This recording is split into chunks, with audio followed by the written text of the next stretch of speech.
What's up, developers and problem solvers? Rod checking in. Want to bring you guys another video today. And today we're going to talk about the 80-20 rule of software development. And a lot of you guys are trying to figure out what's the 80-20 rule, Rod, and how does this affect me as a developer? I just want to write code.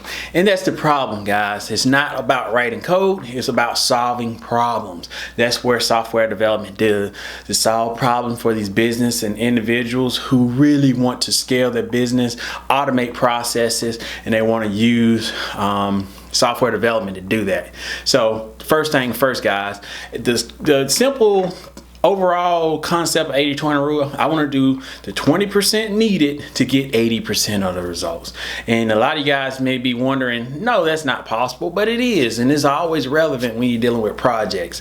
A lot of you guys come in trying to solve problems with this overly complicated, you got to learn everything about programming, and it's just not the case, guys. And I want to give you some strategies so that it'll help you be more efficient and focus on that 20% that can give you 80% of the results.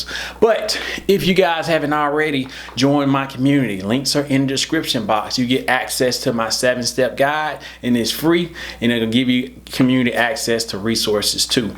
And if you already signed up for the community, guys, I have premium courses below. You can go ahead and check those out so that you can take your development skills to the next level and really put you in a position to win, guys. So okay, let's focus on the 80-20 rule. So how does this affect you as a software developer? So first of all, guys, that 20% I'm talking about, instead of you going into a programming language trying to learn everything about that language, let's just focus on those programming fundamentals, those arrays, functions, conditional statements, data types, that fundamentals that applies across all programming languages. So regardless of what kind of client you get, what kind of job you're looking for, that 20% applies to 80% of your results. A lot of you guys go down this rabbit hole trying to learn everything about one specific programming language and be a master of it, which is a waste of time, and you end up in that trying to learn syntax that you'll never use again in any project.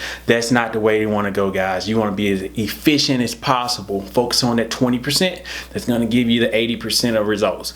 A lot of people look at me and it's like, man, Rod, you're not a programmer, you don't code, you do a lot of copying and pasting and all that stuff. And to an extent they are true. You know, I don't necessarily reinvent the wheel, going trying to create functions myself and just programming everything from scratch. I'm looking for that 20% that's going to give me the 80% of results. So is that going on the internet, Stack Overflow, find somebody who developed that for me, or working with my team members to see, looking at my code repository to see if I wrote some codes or a function that does that solve that particular problem that I'm trying to do for the client. So guys, you got to have a strategy that's going to allow you to code faster, and that's the name of the game. You want to solve those problems as quick as possible, especially if you do the agile way of learning. That's going to really put you in a position to win. And speaking of learning, guys, my number 2 thing you need to focus on is project-based learning. Once you learn the fundamentals, it's just rinse and repeat. And then you're going to add a little bit more to the project as you do more and more projects, bigger and bigger projects. So the fundamental is going to give you the 80% of what you need to solve most problems.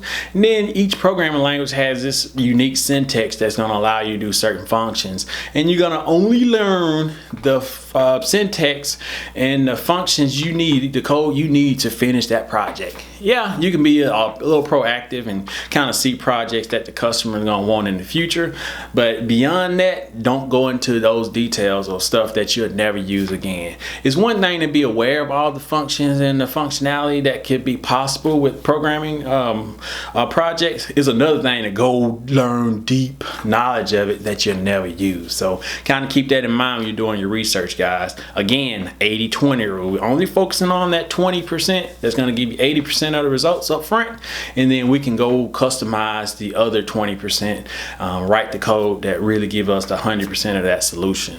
And most of the time, guys, in agile development, you're not going to make that program perfect at the beginning anyways. You want to solve that first small initial problem, and about 80% will give you that, and then you can kind of build off of that as you go. And over time, it's going to get to 100, and you're being productive in the process, and you're improving the business workflow in the process. Incremental steps, that's the name of the game, guys. And last but not least, Solve problems first, guys. Don't, and I repeat, do not go down this coding tutorial hole. Us developers, we tend to want to over-engineer stuff. We want to make ourselves seem like we're smart and all this stuff. At the end of the day, guys, again, it's all come down to solving problems. Even with Facebook, even with Google, the tech agency, and you go inside, they make it seem like it's all about the code. But at the end of the day, if I'm not willing to open up my Facebook app and I'm not satisfied with the experience it gives me, I don't care how advanced the code is on the back end of this application. I feel like this application is not solving my problem, which I want to be entertained, is running slow. It takes Facebook forever to fix bugs. I'm not satisfied. I'm gonna stop using that application. I'm gonna go to one of their competitors' application who have lean and mean application that focus on solving that problem. That 20% of the time, or the time they're gonna need to get 80% of the results. So that's the name of the game, guys. So I can beat this dead horse all day, but at the end of the day, guys, do not reinvent the wheel. Do not obsess over a programming language. Do not focus on just that. It's a one thing you go do it for a hobby, you're just doing it for fun, and you can go off and go into these rabbit holes just for entertainment purposes. But once you start getting in the business world, programming for business purposes, and want to be a professional and make money, time is money, guys. Time is of the essence. Yes, we want to learn and take our skills to the next level, but we don't want to reinvent the wheel if we don't have to. So guys, if I hit the mark on this, let me know. And I need you to do one more thing for me. Maybe two. First of all, number one, if you haven't joined the community, links are in the description box to get access to my 7-step free guide and other community resources, so they're going to help you take your career to the next level and get you to 80% of the results you want in only 20% of the time. And if you already signed up for the 7-step guide already, links are in the description box for some premium courses that you guys can take advantage of and really take your career to the next level. So did I hit the mark? Do you guys have any suggestions or feedback? Am I wrong? Comment below. Let me know what your feedback and your opinion is, and we can have a discussion below. So like and subscribe to the content. If you have additional questions, comment below.